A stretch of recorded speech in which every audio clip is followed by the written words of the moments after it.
Hello dear student, how are you. मैं अरविंद आर्य आप सभी का कुहू इंटरनेशनल स्कूल के ऑनलाइन प्लेटफॉर्म पर स्वागत करता हूं। आज हम स्टार्ट करेंगे आगे का कॉन्सेप्ट। पिछली क्लास में क्या पढ़ा था हमने? विद्युत द्विध्रुव आघूर्ण पढ़ेंगे आज। पिछली क्लास में हमने क्या पढ़ा था? विद्युत बल रेखाएं, या हम कह सकते हैं कि विद्युत क्षेत्र रेखाएं, इनके बारे में हमने डिस्कस किया था। तो स्टार्ट करते हैं आज का कॉन्सेप्ट, विद्युत द्विध्रुव। आज का टॉपिक क्या है? विद्युत द्विध्रुव।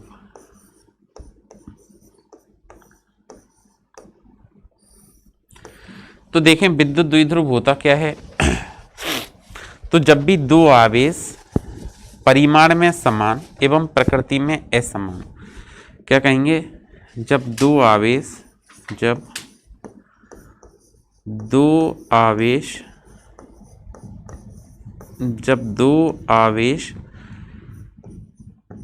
परिमाण में समान, जब दो आवेश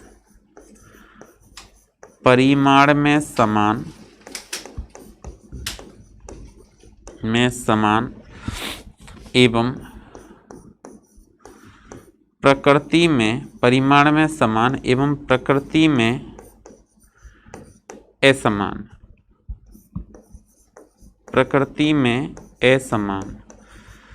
एक दूसरे से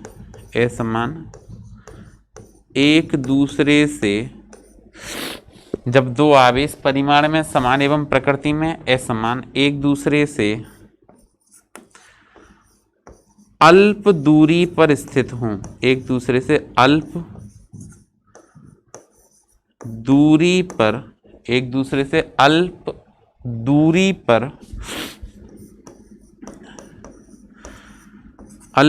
पर स्थित हों, तब इस निकाय को, एक दूसरे से अल्प दूरी पर स्थित हों तब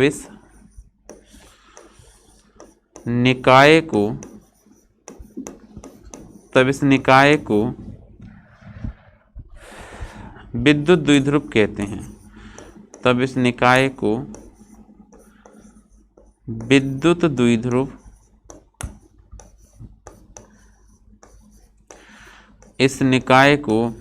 द्विध्रुव कहते हैं। ठीक है। जैसे हम इसके एग्जाम्पल की बात करें, यहाँ पे एग्जाम्पल से पहले जो डेफिनेशन कही है उसको थोड़ा सा एलिबरेट कर लें। कि आपसे कहा कि दो आवेश, एक प्लस क्यू हो गया, दूसरा माइनस क्यू हो गया। ठीक है। जब दो आवेश परिमाण में समान, एक है इसका भी परिमाण, इसका भी परिमाण एक है, परिमाण में समान, प्रकृति में असमान, ये पॉजिटिव है और दूसरा वाला नेगेटिव है। तो परिमाण में समान, प्रकृति में असमान, एक दूसरे से अल्प दूरी पर। अल्प दूरी का मतलब हो गया इसके बीच की हम जो दूरी लेंगे वो लेंगे 2L।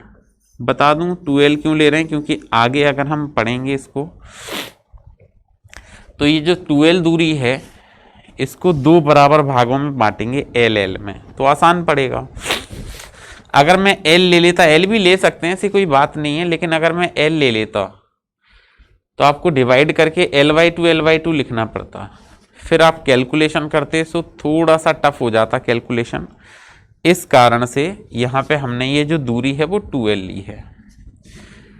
तो क्या कहा?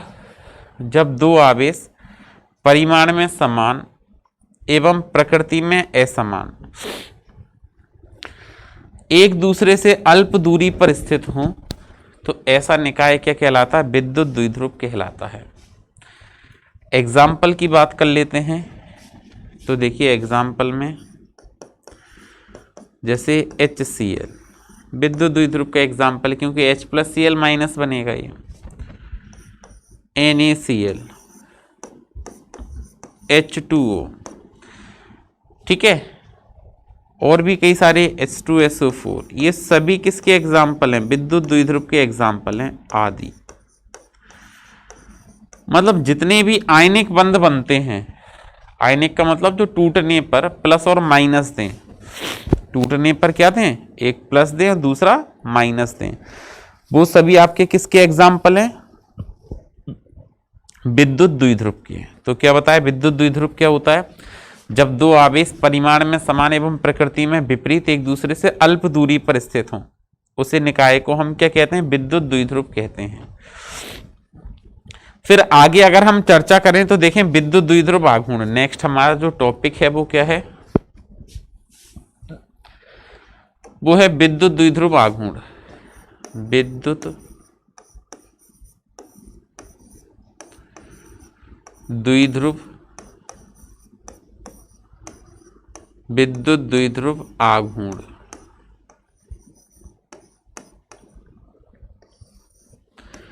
अगला टॉपिक क्या है, विद्युत द्विध्रुव आघूर्ण। तो देखिए विद्युत द्विध्रुव आघूर्ण क्या होता है, तो हम कहेंगे विद्युत द्विध्रुव के दोनों आवेशों में से कोई एक आवेश, क्या कहेंगे, विद्युत द्विध्रुव के, विद्युत द्विध्रुव के दोनों आवेशों में से, विद्युत द्विध्रुव के दोनों आवेशों में से, दोनों आवेशों में से, विद्युत द्विध्रुव के दोनों आवेशों में से कोई एक आवेश, कोई एक आवेश एवं दोनों आवेशों के बीच की दूरी के गुणनफल को, एवं दोनों आवेशों के, दोनों आवेशों के बीच की दूरी, दोनों आवेशों के बीच की दूरी, बीच की दूरी के गुणनफल को, दोनों आवेशों की बीच की दूरी के गुणनफल को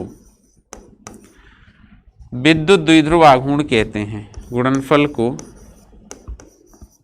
विद्युत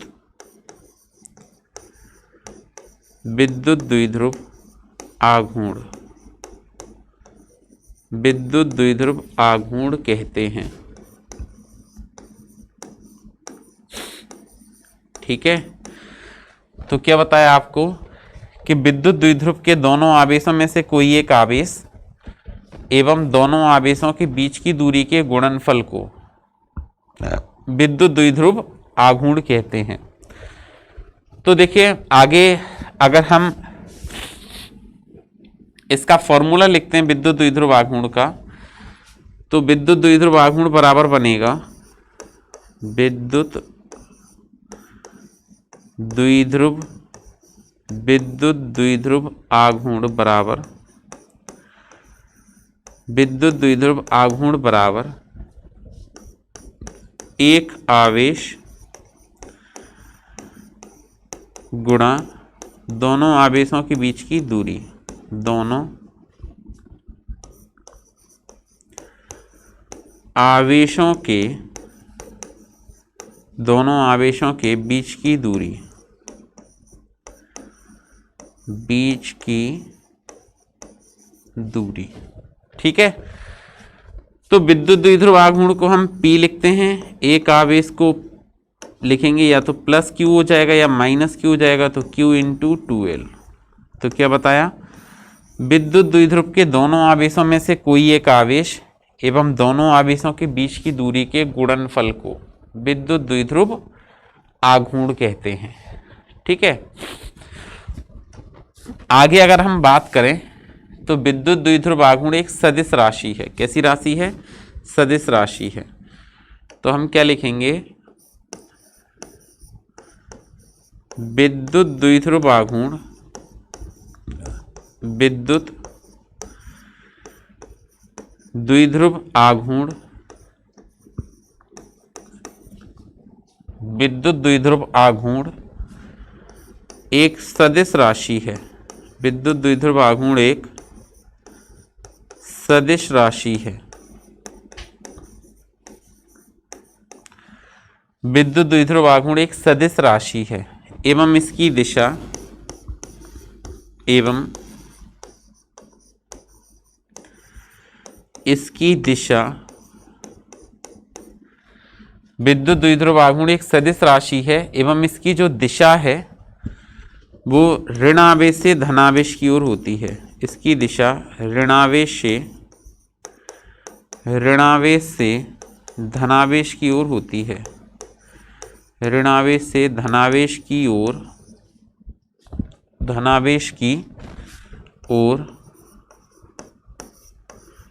होती है। ठीक है, विद्युत द्विध्रुव आघूर्ण एक सदिश राशि है और दिशा कैसे होती है, ऋणावेश से धनावेश की ओर। मतलब जो विद्युत क्षेत्र की तीव्रता की दिशा होती है उसके ठीक विपरीत होगी। विद्युत क्षेत्र की तीव्रता की दिशा जो होती है वो कैसे होती है, वो होती है आपकी धनावेश से ऋणावेश की ओर। लेकिन जो विद्युत द्विध्रुव आघूर्ण है इसकी दिशा कैसे होती है, ऋणावेश से धनावेश की ओर। आगे बात करते हैं इसके बाद। तो देखिए विद्युत द्विध्रुव आघूर्ण का सदिश रूप लिखते हैं तो हम क्या लिखेंगे, सदिश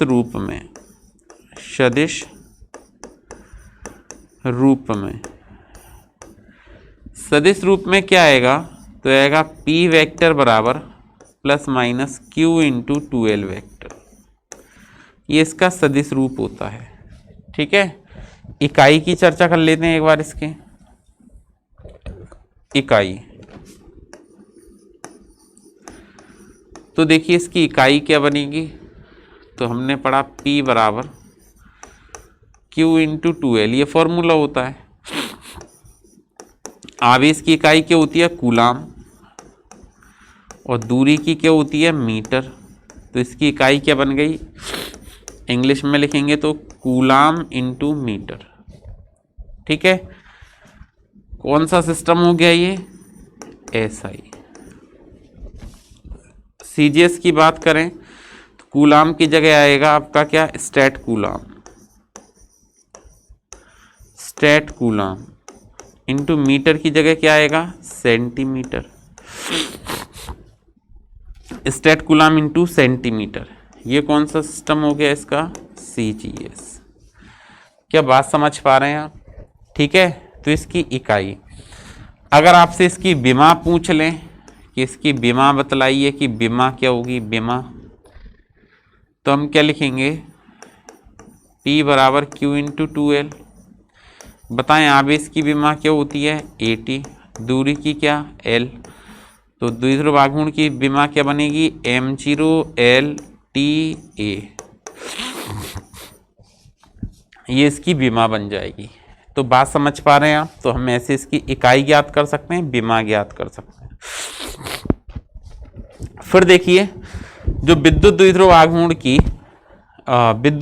आघूर्ण में एक अपन कह सकते हैं आदर्श द्विध्रुव क्या होता है कि जब Q का आवेश का मान बहुत छोटा हो, टेंस टू 0, लिख लेते हैं यहाँ पे आदर्श द्विध्रुव।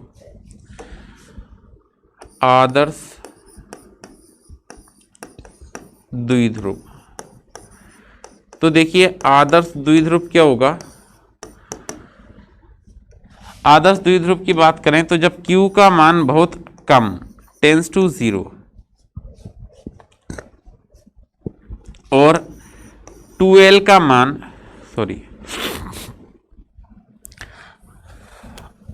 आदर्श द्विध्रुव वह द्विध्रुव होता है कि जब आवेश का मान बहुत ज्यादा हो, ठीक है, और बीच की दूरी बहुत ज्यादा कम हो, टेंस टू 0 हो, तो उस द्विध्रुव को हम क्या कहते हैं, आदर्श द्विध्रुव।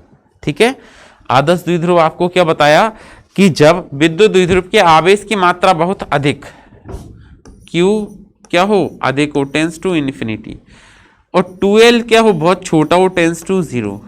ठीक है, टेंस का मतलब 0 नहीं होगा, 0 की तरफ अग्रसर है। तो ऐसे द्विध्रुव को हम क्या कहते हैं, आदर्श द्विध्रुव कहते हैं। ठीक है, तो ये आपका विद्युत द्विध्रुव हुआ। एक इस पर छोटा सा एग्जाम्पल करके देखते हैं। देखिए क्या बताया, NaCl के परमाणु में, NaCl के अणु में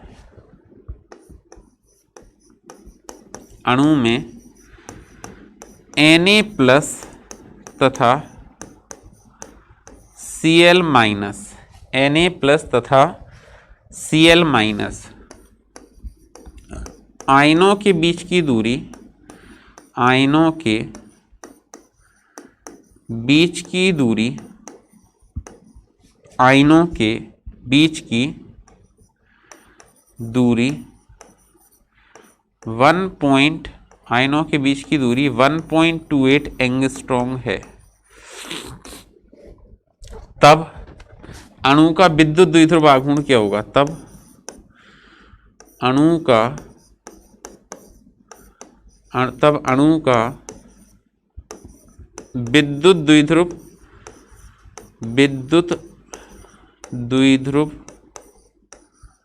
अणु का विद्युत द्विध्रुव आघूर्ण, अणु का विद्युत द्विध्रुव आघूर्ण क्या होगा? यह आपसे पूछा गया है, ठीक है। सॉल्व करते हैं। देखिए आपको ऐसा कह रहे हैं कि NaCl के अणु में Na प्लस और Cl माइनस आयनों के बीच की दूरी जो है वो 1.28 एंगस्ट्रॉम है, ठीक है। तो अगर आपसे कहें कि Na प्लस और या Cl माइनस, Na प्लस की बात करते हैं तो इस पर पॉजिटिव चार्ज है, Cl माइनस की बात करते हैं तो इस पर नेगेटिव चार्ज है। तो अगर कोई भी एक आवेश चाहे तो प्लस ले लो या माइनस ले लो, तो इसका मतलब Q कितना दिया है आपको? Q Na प्लस का मतलब हो गया एक इलेक्ट्रॉन चला गया, और एक इलेक्ट्रॉन चला गया तो कितना आवेश हो गया इस पर? 1.6 10⁻⁻19 कूलाम, इतना हो गया। Na प्लस का एक इलेक्ट्रॉन गया। Cl माइनस ने एक ग्रहण किया तो इस पर भी इतना आएगा, लेकिन माइनस का आएगा, ठीक है। बीच की दूरी 2L, वो कितनी है? 1.28 एंगस्ट्रॉम। इसको बदलेंगे तो ये आएगा 1.28 एंगस्ट्रॉम को बदलोगे तो 10⁻−10 मीटर आ जाएगा, ठीक है। अब आपको द्विध्रुव आघूर्ण चाहिए, P चाहिए, तो P बराबर क्या बनेगा? Q into 2L। मान रखते हैं Q कितना है आपके पास में? 1.6 इंटू 10⁻⁻19 इंटू 2L कितना है? 1.28 इंटू 10⁻−10। तो बनाओ जरा, 16 का 8 से गुणा करेंगे तो 16×8 = 128, 12 आ गया। 32 और 12 जोड़ेंगे तो 44 हो जाएगा, सॉरी, तो 44 की 4 और 16 और 4 20, तो कितने के बाद दशमलव है? 1 2 3, 3 के बाद यहाँ लग जाएगा। -29 और -10 माइनस का 19 और माइनस का 10 माइनस का 29 बन जाएगा। क्या बात समझ पा रहे हैं? तो ऐसे हमने Q इंटू 2L ये कैलकुलेट कर लिया। इकाई की बात करें तो इकाई बनेगी क्या? Coulomb into metre. क्या बनेगी इसकी इकाई? Coulomb into metre. तो इस तरह से अगर आपसे विद्युत द्विध्रुव आघूर्ण की गणना करवाएं तो हम इस तरह से विद्युत द्विध्रुव आघूर्ण की गणना कर सकते हैं, विद्युत द्विध्रुव आघूर्ण को कैलकुलेट कर सकते हैं। तो इस पर एक बेसिक सा क्वेश्चन हुआ। आज के लिए इतना ही, फिर मिलते हैं कल एक नए कॉन्सेप्ट के साथ। तब तक पढ़ते रहिए, सुरक्षित रहिए। Thank you.